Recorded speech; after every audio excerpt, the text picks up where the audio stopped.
John, first let's start off with what is the Northumberland I/O Producers Alliance? Yeah, so Northumberland.io, that extension IO, it stands for input output. It's a term from like the tech coding development world. And we look at it like the input of a community of makers and manufacturers and innovators coming together is producing the output of face shields for frontline workers. So this is an alliance. It's an informal, self-organized group of, like I said, makers and manufacturers that have come together, a group of volunteers, to create a local source of production that we can guarantee to our community so that we can get those face shields donated to frontline workers, hospitals, essential services, emergency responders, and long-term care facilities and retirement communities in Northumberland. So how did this group come about? Yeah, so I think it came about relatively quickly and easily because we're used to working together. Partly through Venture 13, our Innovation and Entrepreneurship Center here in Cobourg, and through the Northumberland Manufacturers Association and the network of organizations that are focused on innovation. We're used to working together, and this was a spontaneous thing. We just identified that we really weren't content to wait for external organizations and institutions to deliver those critically and urgently needed supplies for personal protective equipment. And so we got together, the usual thing that's happening in COVID-19, it's like Zoom meetings and calls and so forth. And really the driving force behind that organization of a supply chain, there's a retired manufacturing executive, industrialist here in Cobourg that has a pretty incredible Rolodex and is very well known, and he played a pretty central role in expediting all of that and bringing us together. So who's all involved in this group? Yeah, the list is actually quite large, and I don't want to miss anyone, but you can head to Northumberland.io and check out the list of participating organizations. But for example, Northumberland Makers, our local makerspace, the Microfactory Cooperative, which is Canada's first cooperative producer group made up of hardware entrepreneurs. They're involved. We have a whole slew of local manufacturers. So these are advanced manufacturers that have rapid prototyping and technology capabilities to be able to quickly retool, repurpose, and get components sourced and printed for our supply chain. So, people like Custom Plastics International, Team Eagle, and Campbellford.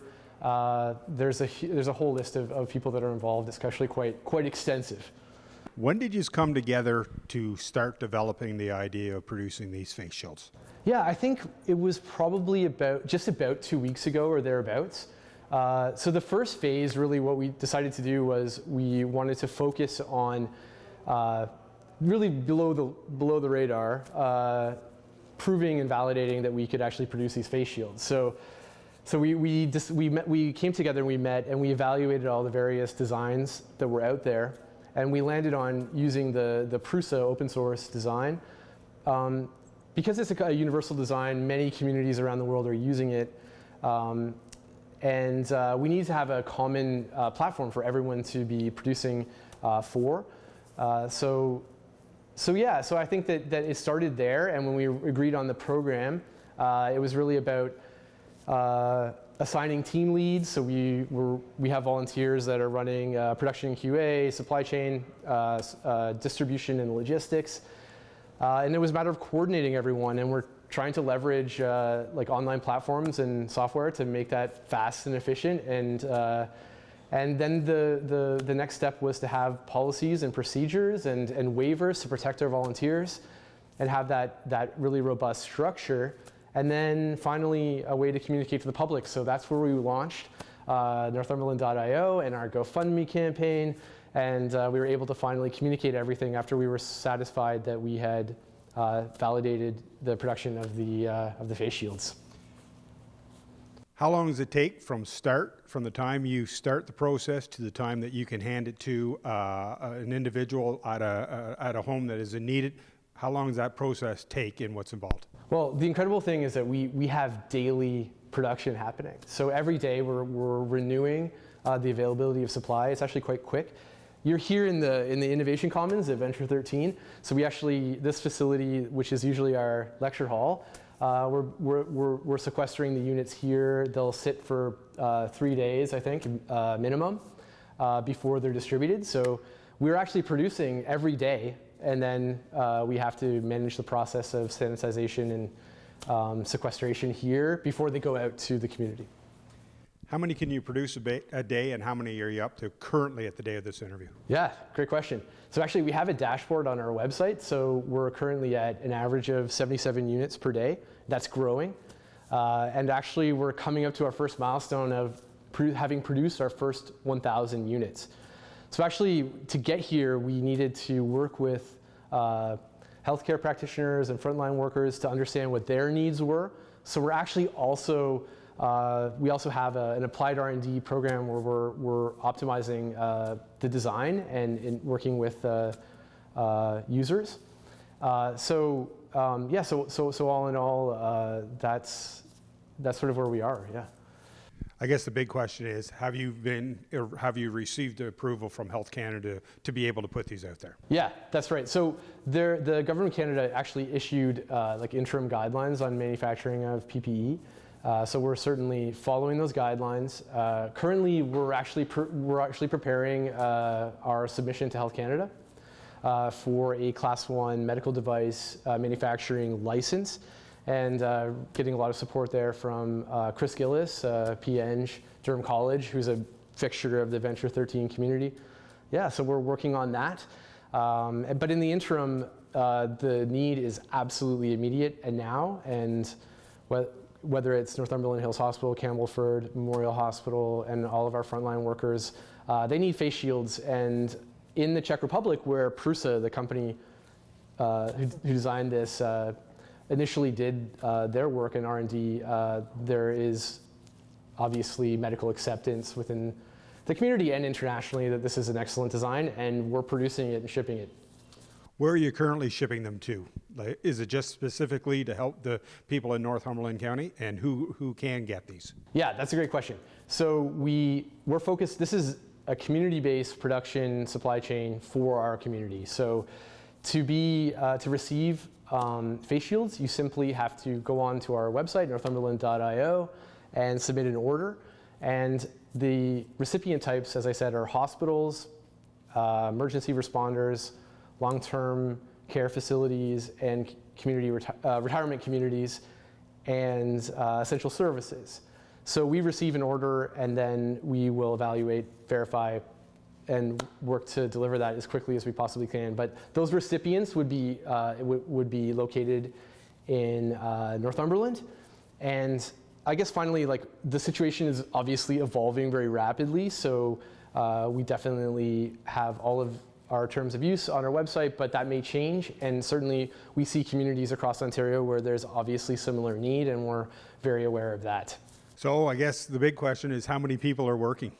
Or are they actually working paid, or are they here volunteering to get this done? Yeah, this is a 100% volunteer initiative, and all of the face shields are being donated.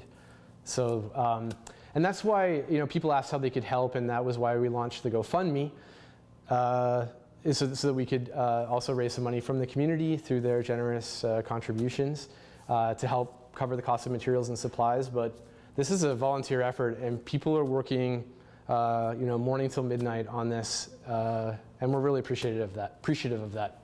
To make this happen, what supplies do you need to make these face shields? Yeah, the most efficient thing would be, if people want to help, is to donate to the GoFundMe. So that would go towards, for example, the filament that we would need for 3D printing components. But also, we have actually a call out on our website right now we pretty urgently need buttonhole elastic bands. So if anyone has a strategic reserve of those, maybe sewers and craftspeople and artisans and so on, if you do have that, please send us an email, hop on our website to the contact form and let us know. But I think, and then finally, another crucial piece of this is the thin form clear plastic sheets that are used for the visor. That's very difficult to come across, and any leads on availability would be appreciated. Can these visors be cleaned, or are they a one-use visor? Yeah, that's a great question. We have protocols available on our website. They're really intended to be single use, and certainly because of the dynamics of the situation, we know anecdotally that some organizations are using them multi-use, but yeah, they're really rated for single use. And you just recently started a GoFundMe campaign. Let's talk about that and how people can get involved. Yeah, it's GoFundMe.com / I think there's an F and then another / Northumberland Mask Force. So this is like a play on task force, but it's the face shield campaign. You can find the link on our website, northumberland.io, if that's easier. But I think we're soaring past 2K. We just launched yesterday. So we're excited about that. And it's very easy to donate.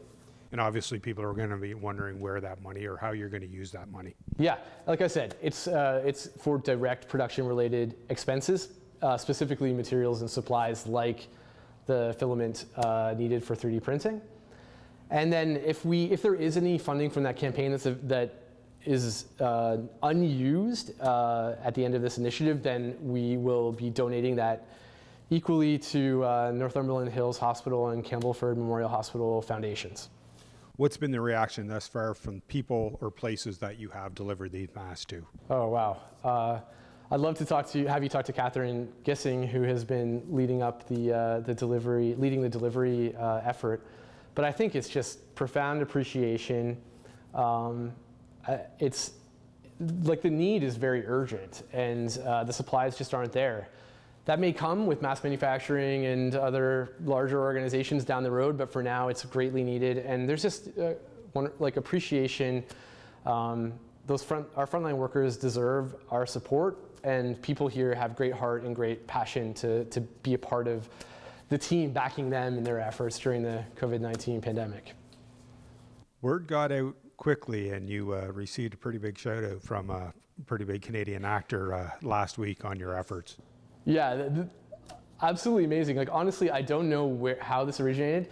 I think not the past weekend, but the previous weekend, we had posted about the efforts of Professor Chris Daniel at Durham College, who absolutely pioneering support to us from the beginning. He has a really cool group called the Community 3DP Task Force, and they're mechanical engineering students and folks at Durham College who have been like leading the charge on the 3D printing side of things regionally. And so we posted about that, and also another initiative led by Ontario Tech University and OPG, where they're developing their own face shield. So we posted about that, and I like to think maybe somehow he saw that, because he's very attuned to like what's happening at the community level and morale boosting and supporting people out there. But that tweet was definitely it was huge encouragement to everyone. We were really appreciative. It helped get the word out. And we were kind of still in stealth mode at that time, so we really wishing we had our GoFundMe campaign up at the time. But I mean, yeah, it was a big boost. What's the end goal of this, or do you even have one, or you're going continuous on the day as to what the need is, or obviously you being in the business side, you're looking down the future as to where you can go? Wow, that's interesting. I think the first step when we were structuring how we wanted to communicate this, we realized that I think the potential of having a producer alliance that could respond in an emergency to fill needs, leveraging advanced technology and innovation, we realized that had value will have value beyond COVID-19. So that we're just very proud of that aspect of it, that will stand for the future. So I think that the idea of distributed manufacturing at the community level, the collaborations, I think that has huge potential and will go on beyond the immediate crisis. So I think that for now, we're working on supporting our volunteers, and I guess you're going to get a window into the operations here at the Maker Lab at Venture 13. But yeah, it's day to day. We're really concerned about being able to fulfill the demand, and new orders have been coming in since we launched the website. So we need to meet that demand first and foremost, but I think long term, this is just all building towards something really great.